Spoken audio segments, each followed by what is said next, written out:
All right, everyone. Thanks for your patience this morning. Mike's going to go make some more copies for us, which is always a good problem to have. I'm feeling very pregnant today, so I might seem very out of breath, but I'm having a good time. So thank you all for coming. I know that abuse is not like the fun thing to wake up and hear about on a Sunday morning, but it's really important, especially as we're kind of breaking through all these different myths and just wrong ways that the church and society in general has talked about abuse.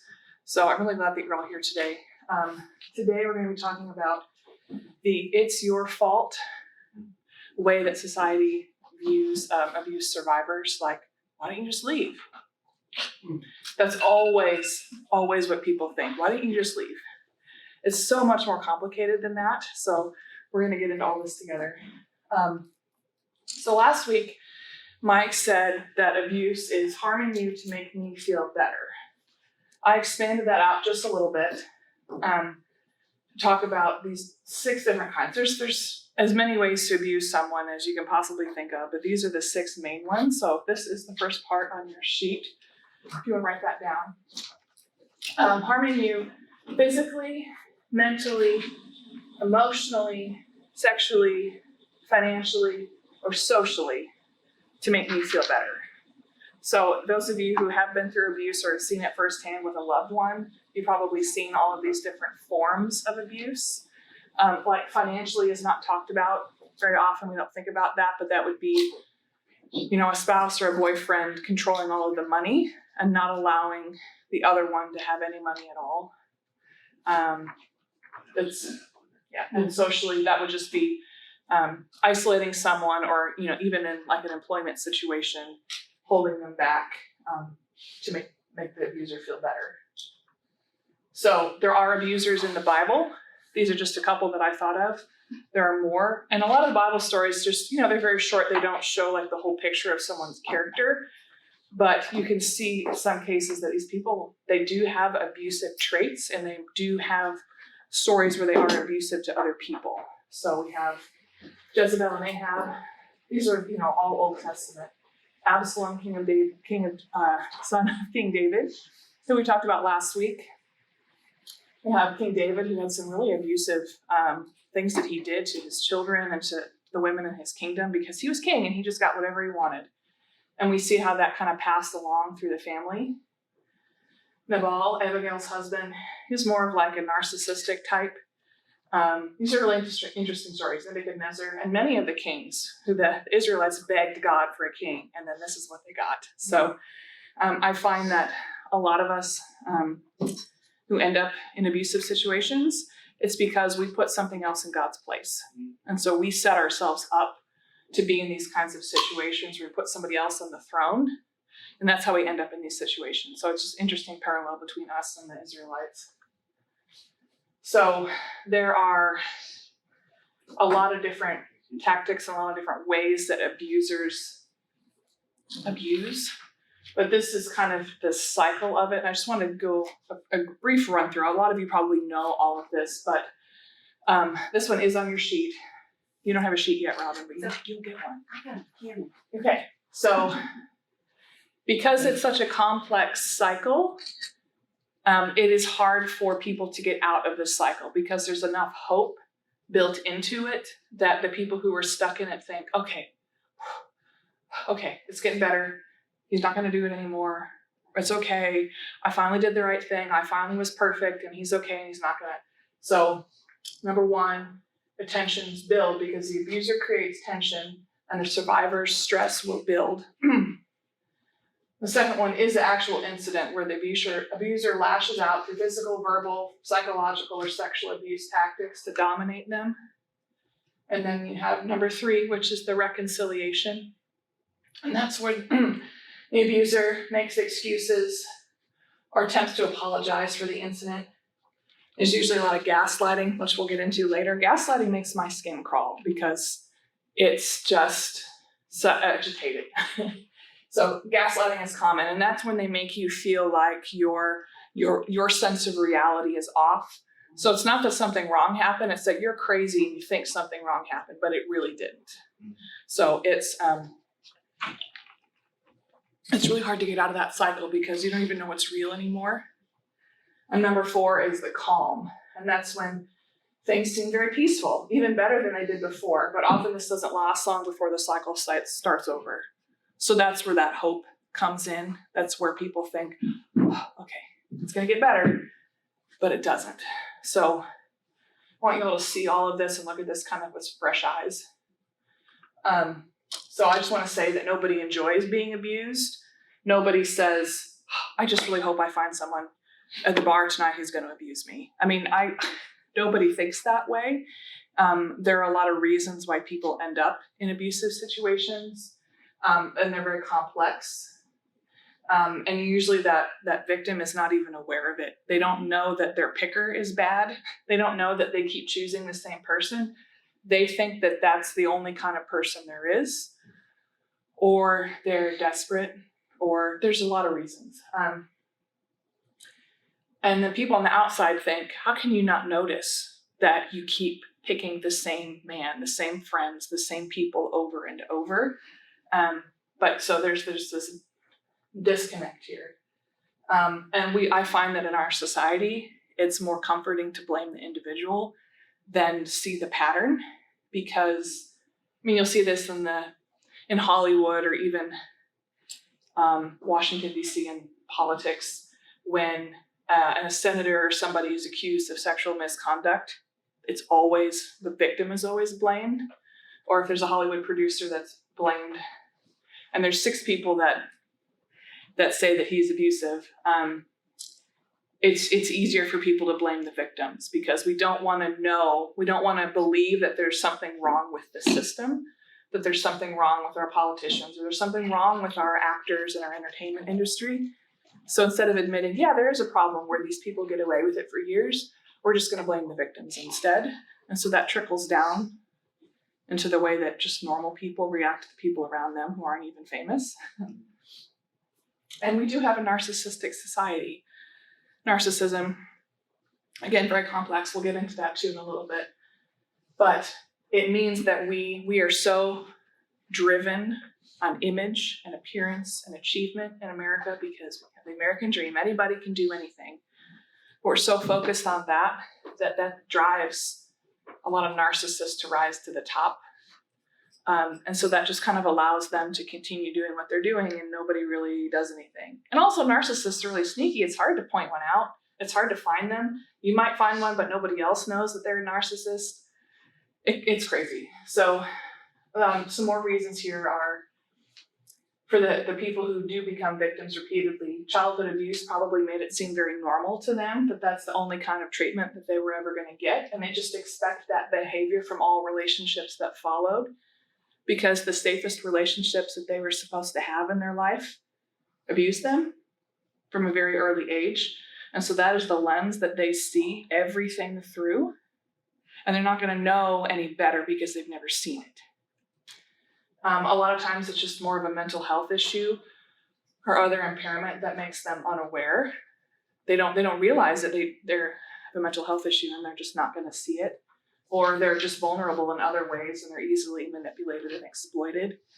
So in all these instances, the narcissist, the abuser, the manipulator, they're very good judges of people, and they can spot somebody at Walmart and know, this person, I could treat this person a certain way and they wouldn't notice. So there's kind of a grooming aspect that comes into that. A grooming is when they work on somebody slowly over time, kind of like putting a frog in a pot of water, slowly turning the water up. So if you put a frog in a pot of boiling water, it's going to jump out right away. But if you put it in cool water and slowly increase it to boiling, the frog is not going to notice. So that's kind of what grooming is. It's where they kind of slowly test that person's boundaries over a period of time until they realize, okay, this person's going to let me do whatever I want. I've got him. So it's pretty crazy to watch that and to experience that. So the reason I know so much about this is because I am one of those people who made a lot of really bad relationship decisions for a long time, because my parents raised me in an abusive and neglected environment. And so I thought that was normal, because again, the people who were supposed to love me and take care of me the most did not. So when I left home, I thought that that was just how relationships were. So I realized in my last step study through Celebrate Recovery, which I also am the director of, by the way, if you guys have any questions about Celebrate Recovery. What time does it start? It starts at 5:30 is when dinner starts, and the program starts at 6:30. Okay. Sorry. Every Monday. So I realized that I had a pattern of having relationships with narcissists. So this is friends, this is boyfriends, this is bosses. There are 13 people in my life that I identified that I had some kind of relationship with that were on this kind of narcissistic, manipulative scale. And at the top here, oh, shoot. There we go, sorry. Okay, at the top here, I'll just point. I'm tall enough to do that. So I have the different people, and I took their names out, and I just put person 1 to person 13. And then down here, I have all the different traits that I noticed this pattern. And then at the bottom, I kind of tallied up. And this one person had all 27. That was not a fun one to get away from. But this first one is my dad. So I didn't choose him. And I did get away from him. But this is my dad. And then all the rest of them followed, until the last one that I got away from was last year. So I had to really look at myself and why I was drawn to these people. And for me, it was because I was so scared of being out in the real world that I felt like I had to, like, again, put somebody else in charge, and I just let them call the shots, because that's what my dad did. And then it always went bad. So we say that it's not the victim's fault. In some ways, it is, but it doesn't mean that I deserved what I got, or as an adult, that their behavior was okay because I let it happen. Like, they're still responsible before God for what they did, but I'm also responsible for allowing it to happen when I was an adult. Now, the ones that happened when I was a kid, not responsible for those. So the spiritual inventory process that we go through in Celebrate Recovery really helped me work this out. So I'm just showing you, I think it's good when we're talking about a vulnerable subject to be a little bit vulnerable. So I know what it's like to be on the inside of it, and I know what it's like to be on the outside of it. So here you go. And since I just showed you all of those people, I want to tell you that what kind of person becomes an abuser. So sometimes they themselves have a mental illness, and sometimes those mental illnesses come with self-awareness, and sometimes they don't. Like, they're just really not aware of what they're doing, and they're not super capable of becoming aware because it's a mental illness. And medicine may or may not fix that for them. A lot of times it's addicts do this because everything is about them and numbing their pain. So nobody else matters unless they're helping them achieve that goal.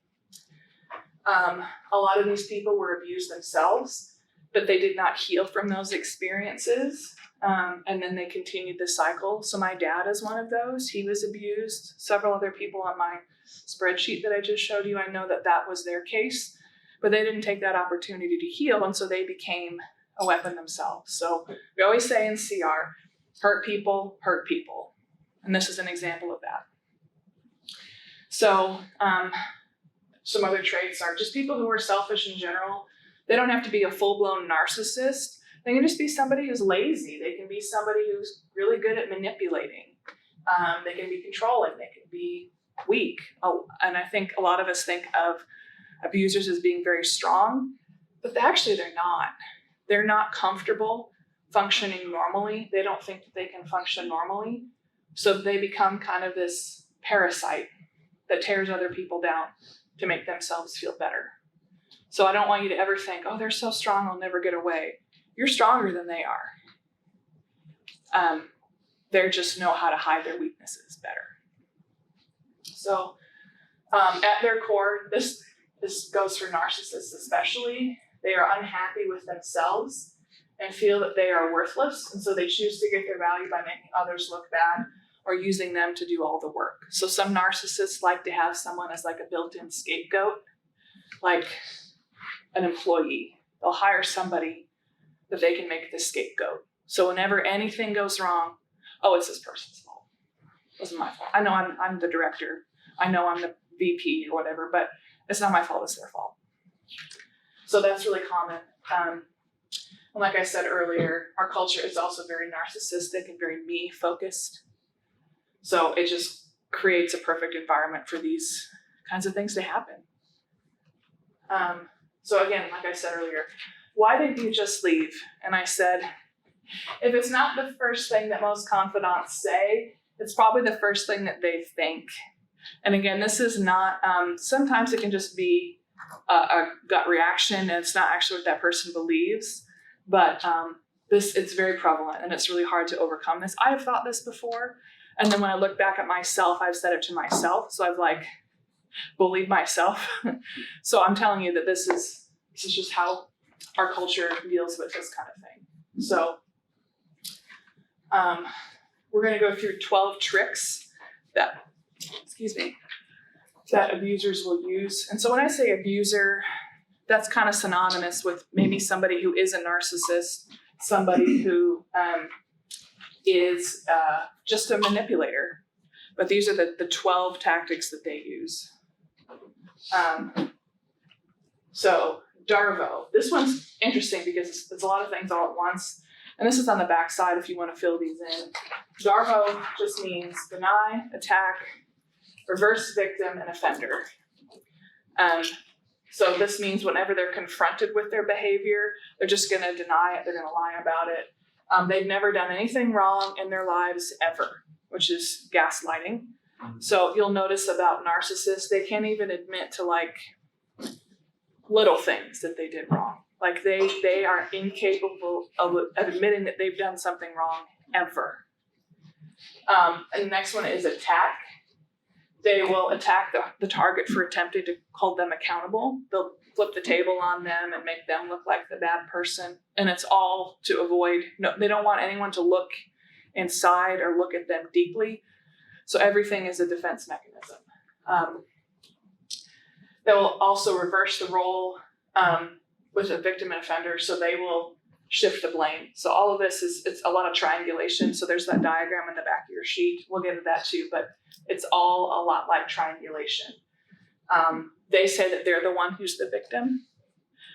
They will spread lies about the real victim and how that person was terrible to them. Claiming that the victim or the accuser is actually the person that did all the things. So it's just a lot of gaslighting. And when you're in this situation, or maybe if you're kind of slightly on the outside, you don't know what's true because you weren't in it. And so it's really hard to sort out who did what and what the problem is, because you're not going to get the truth. And the victim is just they're going to get beaten down enough, they're just going to give up.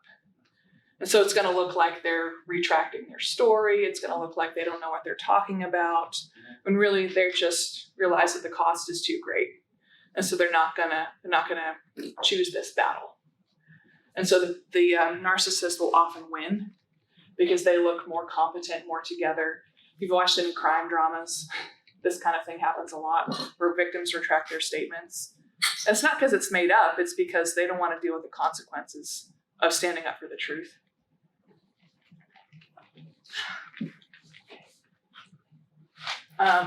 So number 2 is they usually have very charming personalities. So when I say the word narcissist, it comes from a Greek tale about a man named Narcissus who thought he was just the most beautiful, wonderful thing in the world, and happened to see his reflection one day in a pool and fell in love with himself.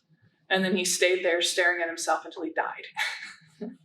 So narcissists are in love with themselves. They think that they are the most qualified, the most intelligent, the best person in the room. Any room they walk into, they're the best person in the room.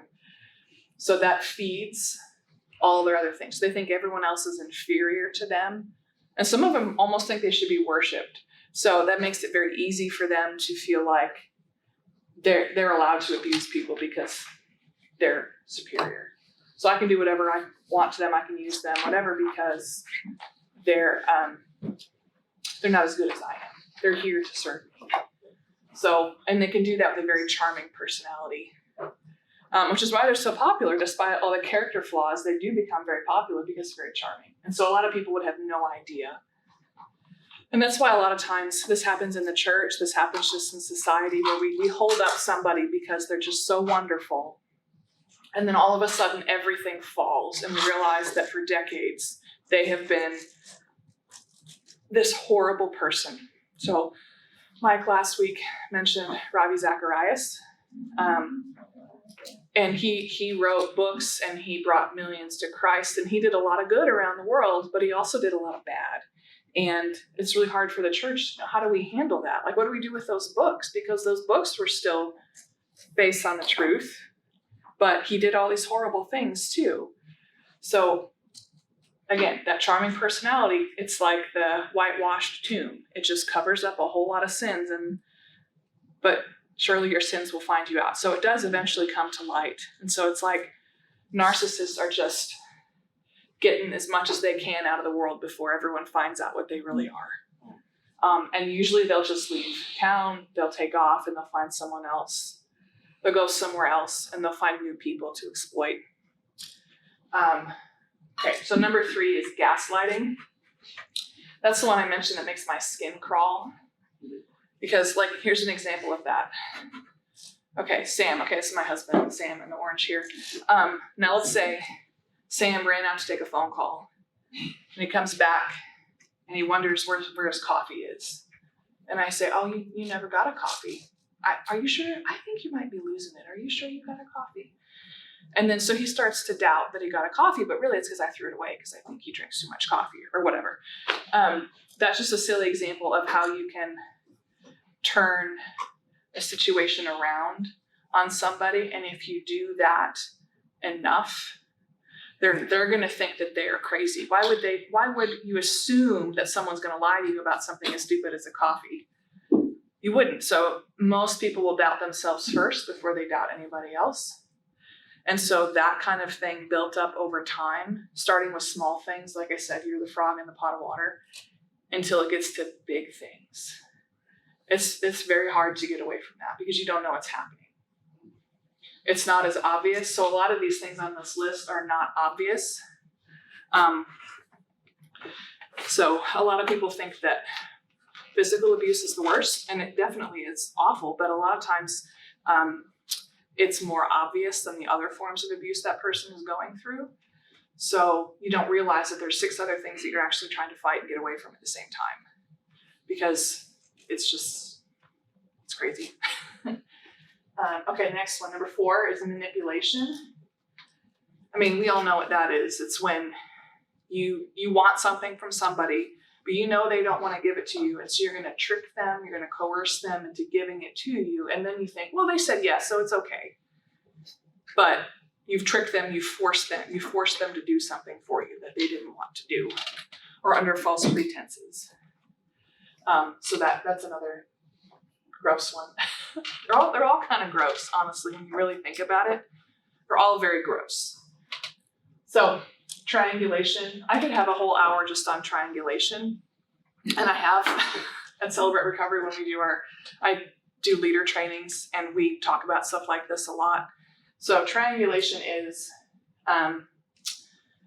in every conversation, there can be multiple roles that everyone has. So there's a victim, there's a person who's being persecuted or hurt or abused, there's a person who's doing that, and then there's the rescuer, the person who comes in to help. So a lot of times abusers will use this and they will jump between all different roles in the same conversation, just trying anything to get people to do what they want. I've seen this. I've seen people jump between all 3 roles in the same conversation. It's scary, but some people are really good at it, and it's seamless. Like, you don't even notice, and at the end you're like, what just happened? So this kind of goes back to Darvo, where people will switch roles. So instead of, I'm not the persecutor, I'm not the person who did anything to you, they're the bad guy, and I need you to help me because I'm the victim, I'm the poor victim, and I need help. And that doesn't work. And then they decide, well, they're going to be the rescuer. They're going to be the person who comes in and saves everybody. And that's more fun for them, to be the rescuer, because you get more accolades for that. Or they become the victim. So again, this is really hard to get out of if you're in a relationship, any kind of relationship. Like I've been just in friendships with people who do this kind of thing. It's difficult to get out of. One tactic I'll tell you is that if you ask questions, if you're in this kind of situation and you just ask the person questions, it will help you get out, because this relies a lot on assumptions. The abuser or the manipulator is trying to get you to assume things because they know if they spell it out directly, you'll know that they're lying. So they kind of expect you to fill in the gap. And so if you can ask pointed questions, like, oh, when did they do that? Or how did that happen? It can shut it down. Or you can just refuse to play. No, I know that's easier said than done, and I'll get to that in a second, but that's just a brief overview of that triangulation. Next one. I forgot to say that if you have questions at any time, you can ask. For sure, you can interrupt me. Isolation. We all know what this is like. This is when that abuser kind of forces you to end all other relationships. Either they're your friend and they get jealous when you hang out with anybody else, or you're dating them and they don't want you to hang out with anyone else and they look through your phone, or they kind of ruin your other relationships and make you very isolated. And so this one is one that I saw. My mother went through this. Her third husband completely isolated her. And then stole from her and did all these horrible things to her because she didn't have anyone. He moved her across country and did all these things. And she allowed that to happen. But she didn't know. It's not like she knew what his end goal was. Like, I'm going to end up here and be completely alone. She didn't know that. So I've seen that in action. And that's a hard one because you can't force yourself to stay in somebody's life. And so if they are removing you from their life, even if you know why, you know that it's somebody else doing it, it's really hard to figure out a way to stay in their life and help them when they don't want you there in a way because they've chosen the abuser over you. And again, a lot of these choices are not even conscious. So, and at this point, even if you say something to that person, like, I'm really concerned that you're being isolated, or Mom, I don't like what's going on here, they will say, I'm sorry you feel that way about the man that I love. Or they'll say something like that.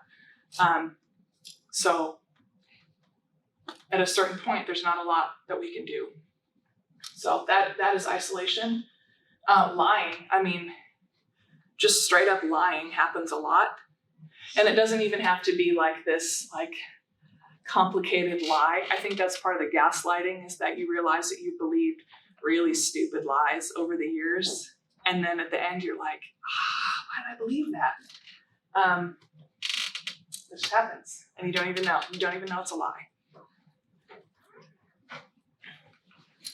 Number 8. Rob talks about this a lot in different sermons, and he's going through different characters in the Bible, but this is image management. This is when people want to look a certain way, and they will do everything they can to appear that way instead of actually being that way. So they're not actually making any changes to have better character or to earn a degree that they need, or they're making it look like they have that degree.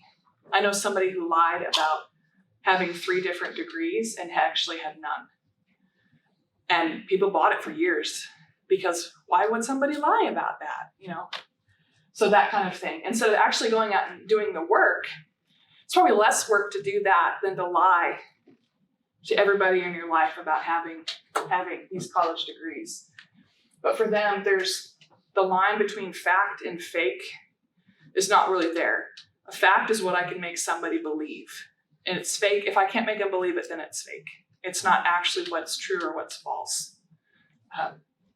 So like this picture here, it's a little cat, and then he's looking in the mirror and he sees a tiger in the mirror. because that's how narcissists and abusers see themselves, as the tiger is this fierce, competent person, when they're actually not. And they want other people to see them that way because they're actually scared. They're a scared kitten on the inside.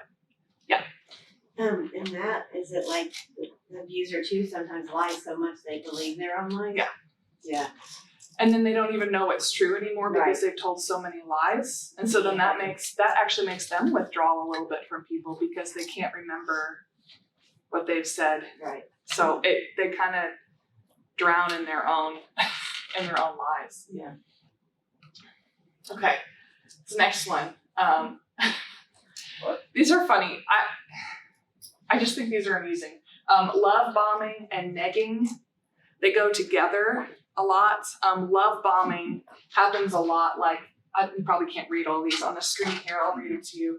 It's like when these are examples from like dating relationships, but they also happen with other kinds of relationships. But when you're dating someone, they do a lot of grand gestures immediately up front. And grand gestures are often empty. They don't just treat you like they love you all the time. They do these grand gestures once in a while to make you feel like it. And then it's very public,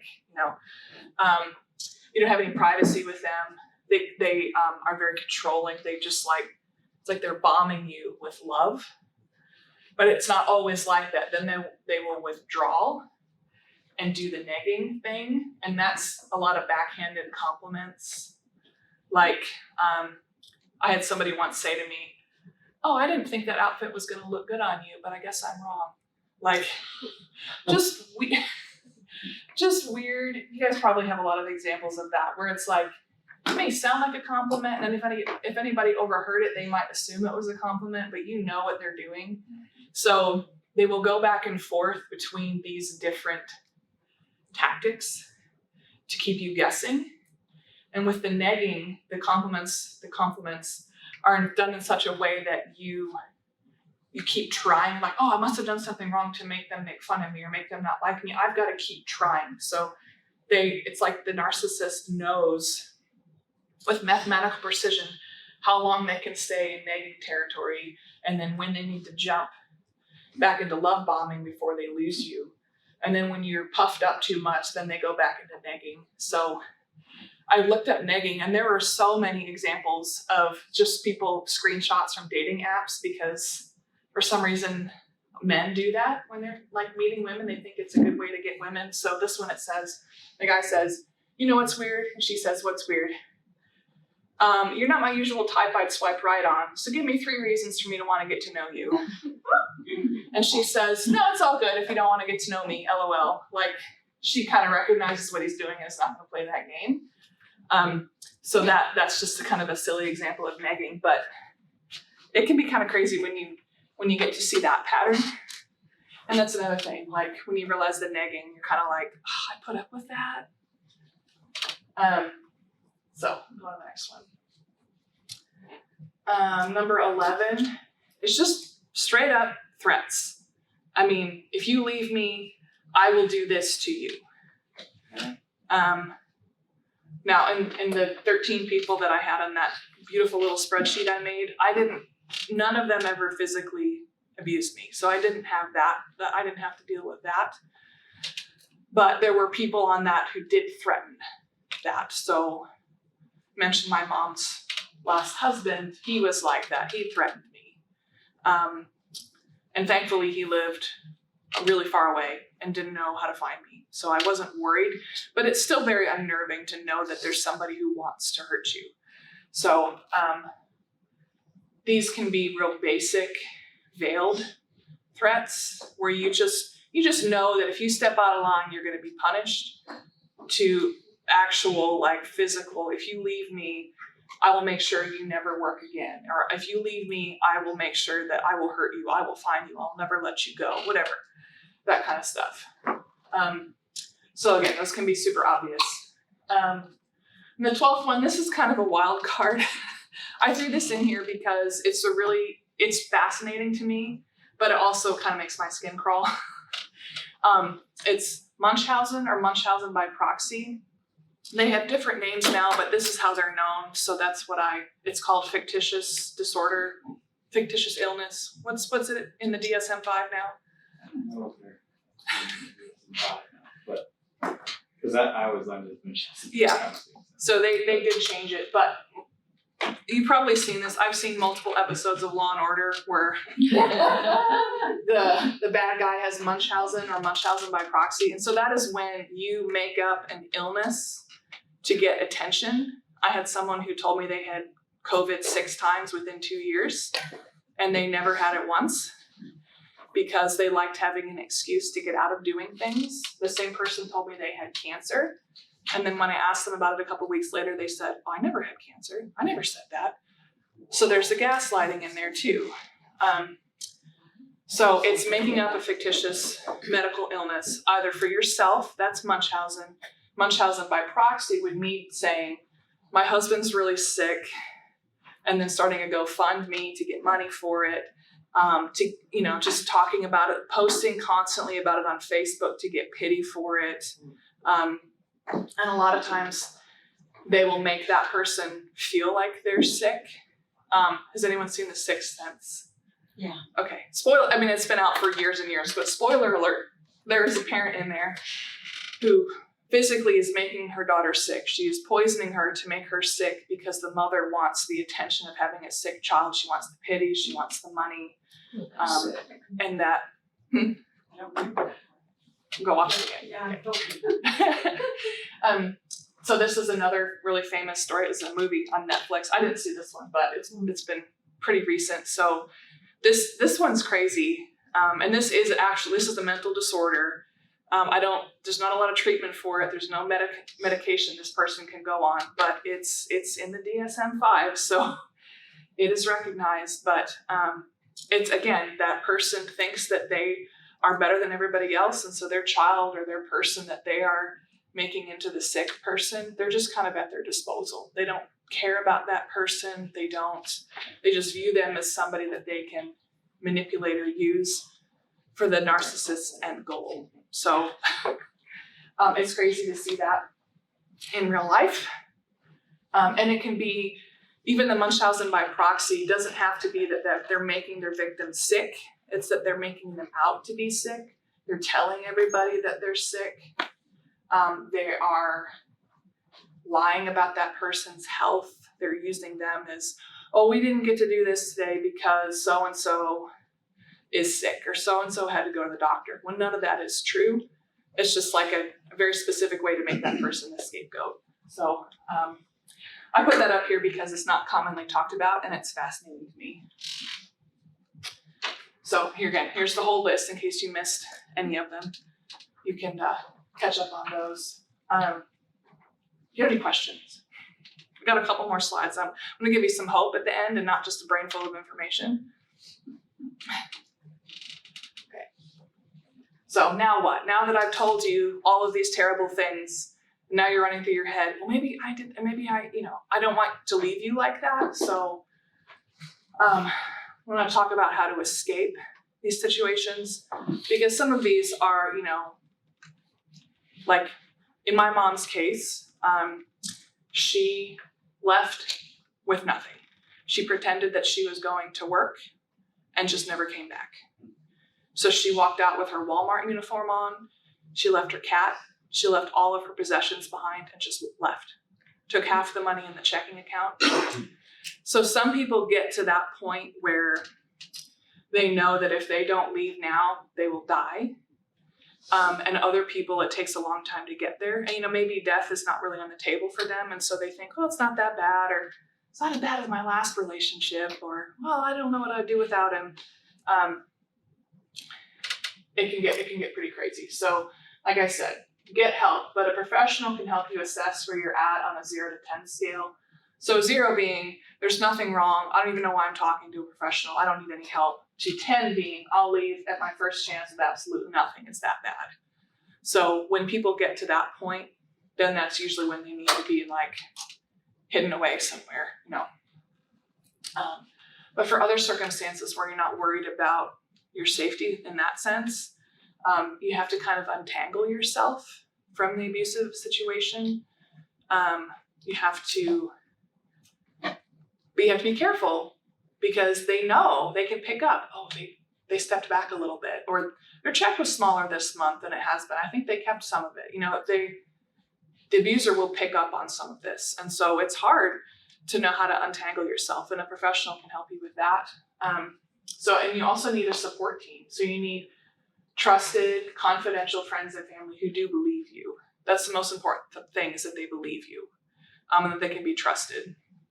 So that can be really hard to figure out. But that entangling part, that's hard, because they will punish you. There will be something. And it might not be that big of a deal or whatever. They might just gossip about you for the next year or whatever, but that's bad enough. My favorite way to get away from a narcissist, because it's kind of fun to watch them, because they're like, what's going on? Like, you can see them kind of, when you see the power shift a little bit, when they realize that they're losing you. In my experience with those 13 people, it's when they realize that you're losing you because you're pulling back, then they clamp down the pressure even more, because they think that's going to make you come back. And it has before, honestly, in those cases, them clamping down that pressure has kept you in their life. But when you're at an end, that makes you want to leave even faster. So leave even quicker. And then they're mad, and they're kind of reacting out of anger. So they'll do some kind of punishing things, but after a while they'll get bored and they'll find somebody else. So in my example with my dad, when I told my parents I was going to leave and go to college, they were not happy about that.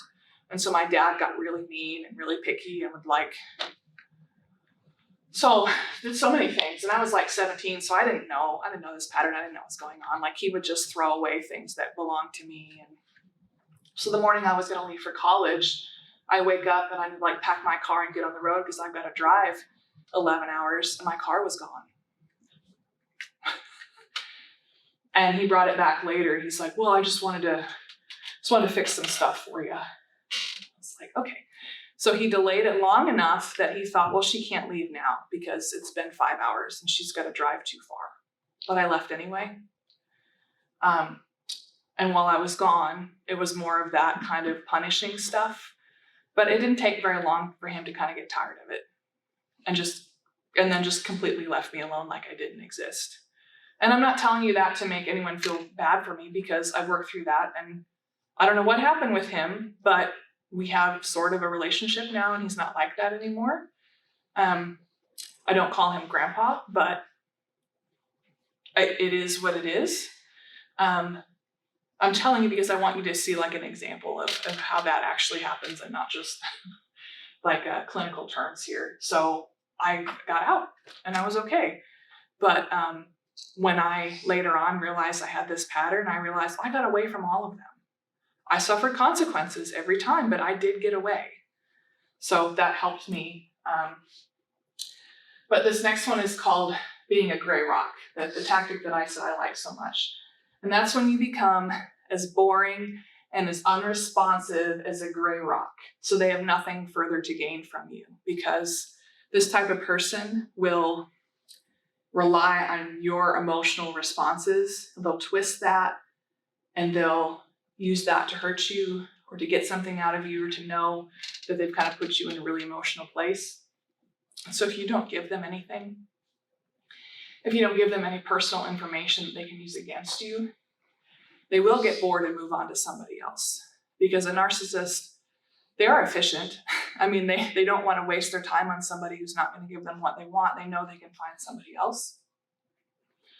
Like I said, they'll probably punish you a little bit first, but resist the urge to go back, because if they're punishing you, it means it's working. So keep going, keep running. So here's the gray rock. So I actually had like a little gray rock that I had out to remind me to just give very minimal responses. So if they're asking you like a lot of personal information, I had a friend that would do this, who would like just ask me really, really personal stuff. And I would answer, because I didn't realize, oh, we're friends, so we talk about personal things. Well, I didn't realize that they never talked about personal things. It was always just one-sided.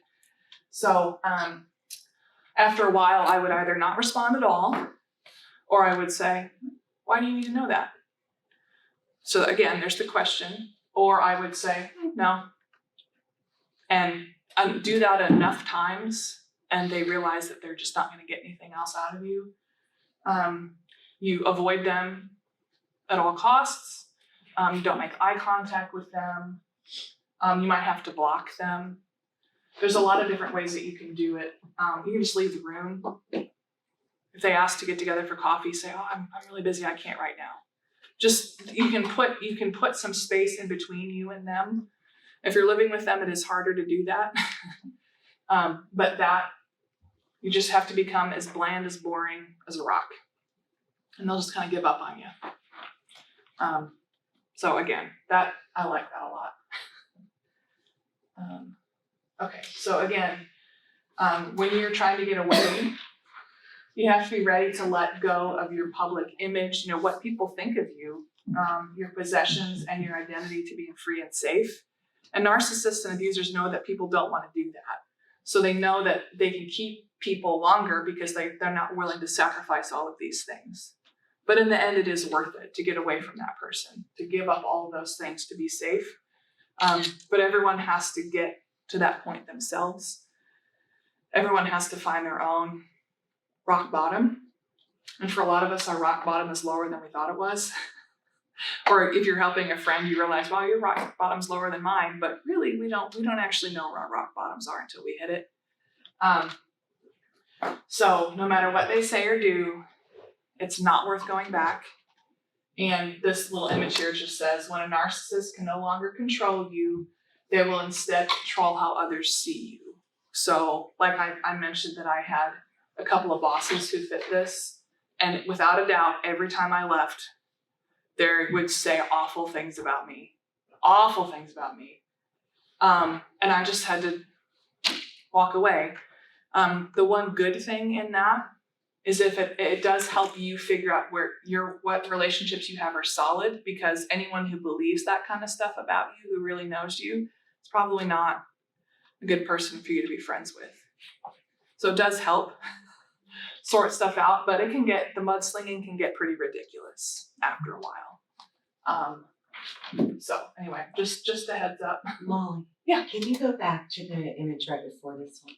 Yes. Thank you. Let me get a picture. Yes. Sorry. Don't worry.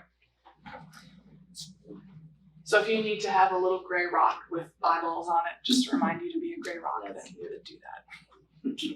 Well, you know what I like about this is, we just think that abusers are men or relationships, that we love relationships, but to recognize now how my mother or other people in my life could have been the same way is refreshing. It's like to learn that now, that it wasn't just what the man I chose, it was where did I learn it before that, and to recognize it could have come from my mother or, whatever. And that's, I appreciate that, because it was very, I always just judged that it was a relationship, but it can be any type of relationship. Yeah, any relationship you have can go south like this. And to recognize now looking back how that happened. Yeah. Yeah. And that's a good word of caution for us as well, because like I said at the beginning, narcissists or abusers or abuse themselves. And so that we have the responsibility to take care of those hurts and not turn into that kind of person as well, to not take on those traits and become narcissists or abusers or manipulators ourselves. Yeah. Because in a certain sense, if that's the only person that we're around all the time and we see that they get things done by acting that way, then we take on those traits too, because we see, oh, well, they have power, they get things done, I want to do that too. And that's just how they do it. So I want you guys to be aware for a couple of reasons. So you can avoid it and so you can not turn into it. Okay, there we go. So we're right at 10:30. If you have any questions, go ahead and ask them. You can also come and find me.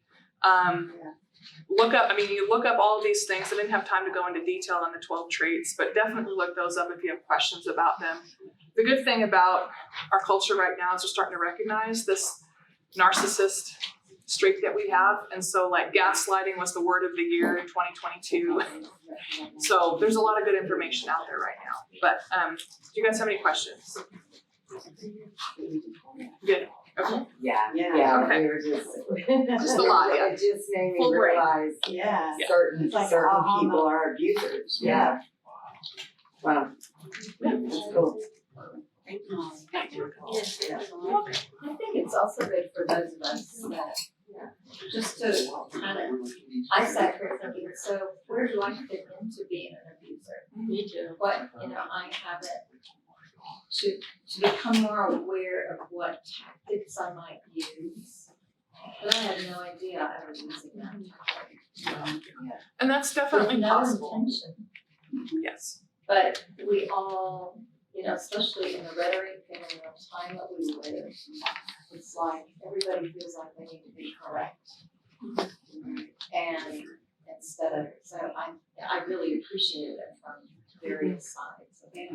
Because It gives you a little narcissism self-awareness. is kind of a spectrum. You can have some narcissistic traits that you picked up and you don't realize without being a full-blown narcissist, And it's when you realize, like I know because of my exposure to all these people I've put in my life that I was starting to pick up some of these traits as well. And I didn't like that about myself and was able to pull back and get back into CR and work on some of those things. So it happens for sure. One other comment, when you are a victim of abuse, then you turn around and use it as a victim mentality. Mhm. You know what I mean, where you manipulate people because you've been through this. Yeah. And that's, yeah. And people should feel bad for you because you're a victim. Right. Or people should, we always say in CR, don't use you language. Okay, people should feel bad for me because I was a victim. Right. That doesn't help me. That didn't help me at all. Didn't help me get out of it. Because you have to turn around and say, I'm no longer a victim, I'm a survivor. Yeah, exactly. So that's why I tried to put that language in Right. here. That's why it's so important for us to have a good father figures in our lives. I recognize my dad a lot Mm-hmm. of these, and this led to a lot of copied behavior in my 20s. And so for the men in the group, it's really important that we are good fathers and good, because our kids are gonna copy us, good or bad.